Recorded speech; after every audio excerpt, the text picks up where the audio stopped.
Hey, welcome. So today we're diving into a really fascinating spiritual text called the Vachnamrut, and we're going to explore its map of the universe. But this isn't just some old school astronomy lesson. Oh no. This text makes a truly wild claim that your life, right here, right now, is the most valuable, most sought after opportunity in the entire cosmos. Okay, let's get into it. So this is the core idea, right here. The text compares being born human in a very specific part of the world, what it calls Bharat Khand, to getting your hands on a chintamani. Now what's a chintamani?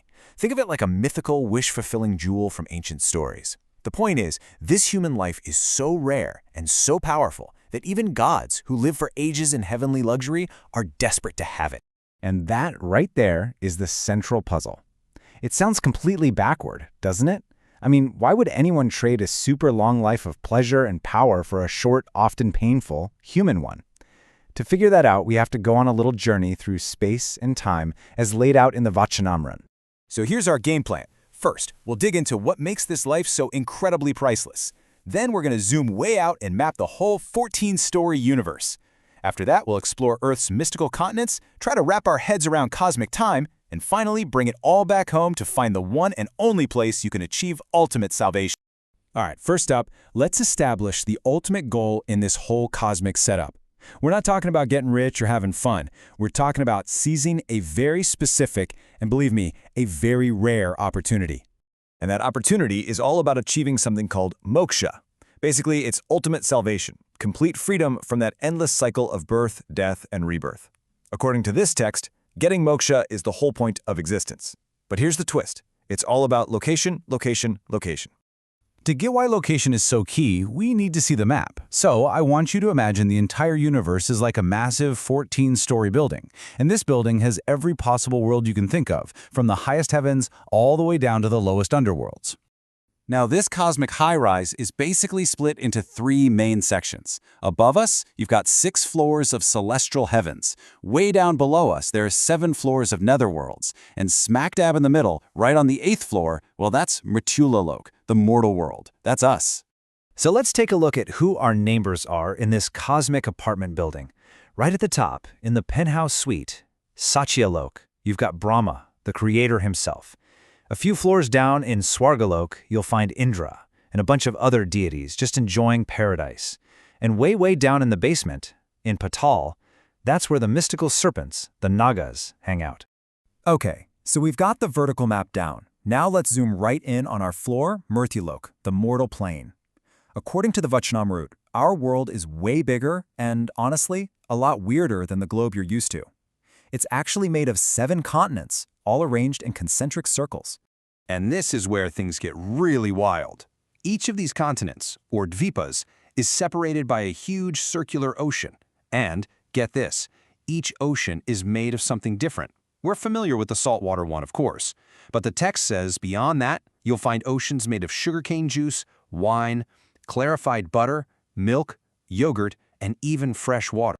For our journey, though, we only need to focus on one of these, the one right in the very center, the one surrounded by salt water. This is Jambudvipa. This is the absolute heart of the mortal world.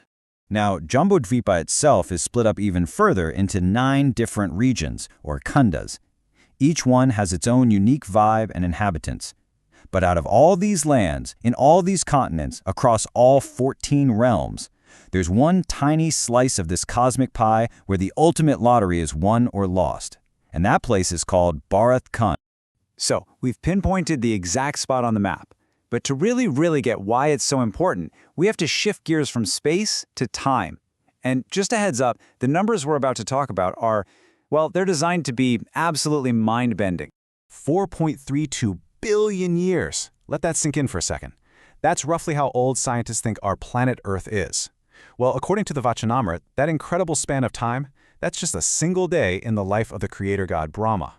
Let's try to wrap our heads around that. A full cycle of the 4 great ages, what's called a Chatur Yuga, takes 4.32 million of our years. You need 1,000 of those cycles just to equal Brahma's daytime. Add in his night, and a single 24-hour period for the creator is 8.64 billion human years. I mean, our entire recorded history it's not even a blink of an eye in that cosmic calendar. Okay, let's pull all these threads together now. We have the place, Burdot Khand, on Jambudvipa and Mrityulok, and we have this insane cosmic timescale. So now we can finally answer that big question we started with. Why is a short, tough life here worth more than an eternity in heaven? And this right here, this is the cosmic bargain. Life in the heavens and other realms, yeah, it's all about unimaginable luxury, getting whatever you wish for, and living for literally billions of years. But, and this is a huge but, they are places of consumption, not action. You go there to use up your good karma, but you can't make any new spiritual progress. But life here, in Bharat Khand, while it's short and full of challenges, has the one thing no other realm has, the opportunity to perform the actions that lead to moksha. So it all boils down to this really crucial difference. Almost everywhere else in the universe is a Bogabhumi, a land of enjoyment. Think of it like a cosmic vacation spot where you're just cashing in your spiritual rewards points, but you can't earn any more. Bharat Khand, on the other hand, is the one and only Kamabhumi, a land of action. It's the one place where your choices, your efforts, can actually change your ultimate destiny and set you free. So, what happens if you get this golden ticket, this one shot, and you blow it? Well, the text gives us a number for how long you might have to wait for another chance, and it's staggering. A soul might have to wait for a period known as Sadi Tron Kodi Prakrut Pralay before getting another shot here. And what does that translate to? 87.5 trillion years. And that's really the final powerful message from this whole cosmic map. It's designed to make you see this life not as just another one in a long series, but as this singular, incredibly precious, and super urgent opportunity. I mean, the timescale is just, it's almost impossible to comprehend. So the text leaves us all with this one profound question. If you get just one turn in 87.5 trillion years to decide everything, what are you going to do with yours?